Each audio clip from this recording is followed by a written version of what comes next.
The French philosopher and sociologist Jean Baudrillard, born in 1929, died in 2007, is best known for two claims. Firstly, that Disneyland is as real as the wider everyday world in which it's physically located. Secondly, that the first Gulf War did not take place. Both claims only make sense in the context of his wider thought, specifically his notion of hyperreality. Baudrillard began his academic career as a Marxist, but abandoned conventional Marxism in the 1970s after concluding that capitalism is sustained not by the production of commodities but by their consumption. In its most developed form, it creates artificial needs which can only be satisfied by commodities signifying non-quantifiable things like status and representation. Partly because these commodity signifiers are generated by a single socio-economic system, they form a broadly coherent web in which they all support and reinforce each other. In Baudrillard, this replaces what Marx had called ideology, the ruling ideas of a society. Baudrillard questions the idea that ideology masks some objective truth of the matter. In his 1981 essay, Simulacra and Simulation, he writes, "It's always the aim of ideological analysis to restore the objective process. It's always a false problem to want to restore the truth beneath the simulacrum." At the beginning of that essay, he distinguishes between feigning and simulation, using the medium of illness to illustrate his point. Feigning illness, he says, is merely pretending to be ill. Simulating illness, however, involves the production of at least some of the genuine symptoms of that illness.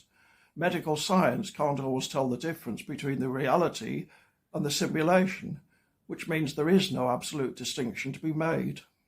What we end up with, if the simulacrum is sophisticated enough, as it is under developed capitalism, is something purely self-referential, what Baudrillard calls a third-order simulation, that is, something which bears no relation to any reality whatsoever. This is hyperreality, and it characterizes the world in which Baudrillard thinks we're increasingly fated to live. There are problems with this, of course, the most obvious being, if there's no truth of the matter, where does Baudrillard's analysis start from? How could we even know it is an analysis? Secondly, take something like Pizzagate, the 2016 conspiracy theory which implicated members of the US government in child abuse. That was a purported representation of reality with no reality behind it.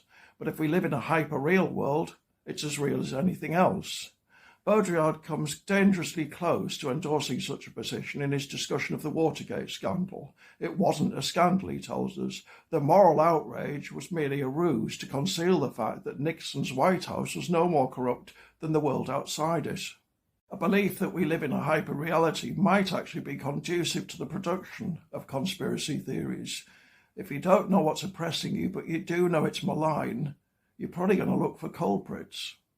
Nevertheless, Baudrillard's theory has been enormously influential. It recognisably lies behind the filmmaker Adam Curtis's concept of hypernormalization, the idea that we live in a world fabricated by corporations and maintained by politicians, and Timothy Morton's hyperobjects, problems so vast we're unable to truly grasp them, and Mark Fisher's notion that capitalism has created a world to which we're unable to envisage alternatives.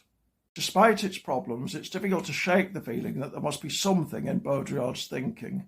To the extent that it works, however, it can only be that there isn't a single hyperreality, but a series of overlapping hyperrealities in the plural, with occasional, perhaps random gaps in the drifting smog, through which we unexpectedly glimpse an unmediated truth.